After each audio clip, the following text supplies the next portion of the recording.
जाट वास्तव में हिंदुओं की जाति नहीं है, ये एक नस्ल है।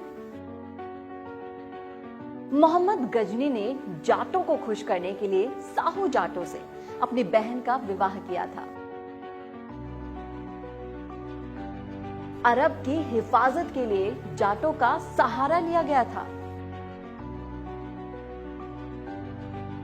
जाटों से राजपूत हो सकते हैं, परंतु राजपूतों से जाट कभी नहीं हो सकते। पंडित जवाहरलाल नेहरू ने भी कहा कि दिल्ली के आसपास चारों ओर जाट एक ऐसी महान बहादुर कौम बसती है, वो यदि आपस में मिल जाए और चाहे तो दिल्ली पर कब्जा भी कर सकती है। दोस्तों, आज इस वीडियो में हम आपको जाट जाति से जुड़े ऐसे तथ्य बताएंगे जिसे सुनकर आप दंग रह जाएंगे। स्वयं को महान कहने से कोई महान नहीं बन जाता। महान किसी भी व्यक्ति और कौम को उसके कारनामे बनाते हैं और उन कारनामों को दूसरे लोगों को देर सवेर स्वीकार करना ही पड़ता है। देव संहिता को लिखने वाला कोई जाट नहीं था, बल्कि एक ब्राह्मणवादी था जिसके हृदय में इंसानियत थी। उसने सच्चाई को अपने हृदय की गहराई से शंकर और पार्वती के संवाद के रूप में भी बयान किया कि जब पार्वती ने शंकर जी से पूछा कि ये जाट कौन है, तो शंकर जी ने इसका उत्तर इस प्रकार दिया कि जाट महाबली, अत्यंत वीरवान और प्रचंड पराक्रमी है। सभी क्षत्रियों में ये जाति सबसे पहले पृथ्वी पर शासक हुई। ये देवताओं की भांति दृढ़ निश्चय वाले हैं। तो चलिए हम आपको बताते हैं इनके बारे में 20 रोचक बातें। इतिहासकार मिस्टर स्मिथ के मुताबिक राजा जयपाल एक महान जाट राजा थे। इन्हीं का बेटा आनंदपाल हुआ, जिनके बेटे सुखपाल राजा हुए। उन्होंने मुस्लिम धर्म अपनाया और नवाज शाह कहलाए। बंगला विश्वकोश के मुताबिक पूर्व सिंध देश में जाट गणेर प्रभुत्व थे, अर्थात इसका मतलब यह हुआ कि सिंध देश में जाटों का राज था। अरबी ग्रंथ सलाली लातुत त्वारिख के मुताबिक भारत के नरेशों में जाट बलहारा नरेश सर्वोच्च थे। इसी सम्राट से जाटों में बलहारा गोत्र प्रचलित हुआ। स्कैंडिनेविया की धार्मिक पुस्तक एडा के मुताबिक यहाँ के आदि निवासी जाट पहले आर्य कहे जाते थे, जो असीगढ़ के रहने वाले थे। यात्री अल बेरूनी इतिहासकार के मुताबिक मथुरा में वासुदेव से कंस की बहन से कृष्ण का जन्म हुआ और ये परिवार जाट था और गाय पालने का काम करता था। लेखक राजा लक्ष्मण सिंह के मुताबिक ये प्रमाणित सत्य है कि भरतपुर के जाट कृष्ण के वंशज हैं।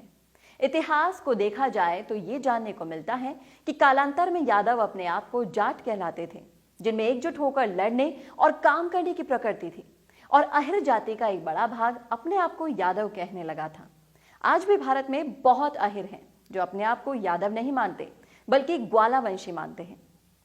मिस्टर नेस्फील्ड के मुताबिक जाट कुछ और नहीं है, बल्कि आधुनिक हिंदू यादू जादू शब्द का उच्चारण है, जिस कबीले में श्री कृष्ण पैदा हुए थे। इसका दूसरा बड़ा प्रमाण है कि कृष्ण जी के गांव नंदगांव और वृंदावन में आज भी जाटों के गांव हैं। ये सबसे बड़ा भौगोलिक और सामाजिक प्रमाण है। इतिहासकार डॉक्टर रणजीत सिंह के मुताबिक जाट तो उन योद्धाओं के वंशज हैं जो एक हाथ में रोटी और दूसरे हाथ में शत्रु का खून से सना हुआ मुंड थामते रहे हैं। इतिहासकार डॉक्टर धर्मचंद्र विद्यालंकार के मुताबिक आज जाटों का दुर्भाग्य है कि सारे संसार की संस्कृति को झकझोर कर देने वाले जाट आज अपनी ही संस्कृति को भूल रहे हैं। इतिहासकार डॉक्टर गिरीश चंद्र द्विवेदी के मुताबिक जाट संभवतः प्राचीन सिंध और पंजाब के वैदिक वंशज प्रसिद्ध लोकतांत्रिक लोगों की संतान हैं। ये लोग महाभारत के युद्ध में भी विख्यात थे और आज भी हैं।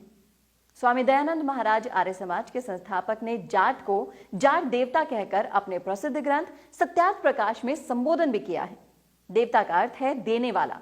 उन्होंने कहा कि संसार में जाट जैसे पुरुष हो तो ठग रोने ही लग जाए।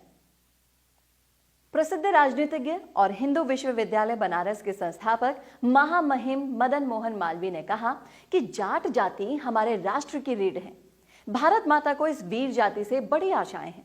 भारत का भविष्य जाट जाति पर निर्भर करता है। दीनबंधु सर छोटू राम ने कहा कि हे ईश्वर, जब भी कभी मुझे दोबारा से इंसान जाति में जन्म दे तो मुझे इसी महान जाट जाति के जाट के घर में जन्म देना। मुस्लिमों के पैगंबर हजरत मोहम्मद साहब के मुताबिक ये बहादुर जाट हवा का रुख देखकर लड़ाई का रुख पलट देते हैं। हिटलर, जो कि खुद भी एक जाट थे, उन्होंने कहा कि मेरे शरीर में शुद्ध आर्य नस्ल का खून बहता है। ये वही जाट थे जो वैदिक संस्कृति के स्वस्तिक चिन्ह को जर्मनी ले गए थे। कर्नल जेम्स टॉड राजस्थान इतिहास के रचयिता के मुताबिक उत्तरी भारत में आज जो जाट किसान खेती करते पाए जाते हैं, ये उन्हीं जाटों के वंशज हैं जिन्होंने एक समय मध्य एशिया और यूरोप को हिलाकर रख दिया था। राजस्थान में राजपूतों का राज आने से पहले जाटों का राज था। युद्ध के मैदान में जाटों को अंग्रेज पराजित नहीं कर सके थे। ईसा से 500 वर्ष पूर्व जाटों के नेता ओडिन ने स्कैंडिनेविया में प्रवेश किया। एक समय राजपूत जाटों को टैक्स भी देते थे। यूनानी इतिहासकार हेरोडोट्स ने लिखा कि संसार में जाटों जैसा बहादुर कोई नहीं, बशर्ते इनमें एकता हो। जाटों ने कभी भी निहत्तों पर वार नहीं किया। महान सम्राट सिकंदर जब जाटों के बार बार आक्रमणों से तंग आकर वापस लौटने लगे तो उन्होंने कहा कि इन खतरनाक जाटों से बचकर रहना चाहिए। एक पंपोनियस नाम के प्राचीन इतिहासकार ने कहा कि जाट युद्ध और शत्रु की हत्या से प्यार करते हैं। हमलावर तैमूर लंग के मुताबिक जाट एक बहुत ही ताकतवर जाति है, शत्रु पर टिड्डियों की तरह टूट पड़ती हैं। इन्होंने मुसलमानों के हृदय में भय भी उत्पन्न कर दिया था। तो ये हैं वो 20 रोचक बातें जो आपने कभी भी नहीं सुनी होगी। तो दोस्तों, इस वीडियो को ज्यादा से ज्यादा शेयर कीजिए और आपको भी रोचक बात कोई भी पता हो तो हमें कमेंट बॉक्स में कमेंट करके जरूर बताएं।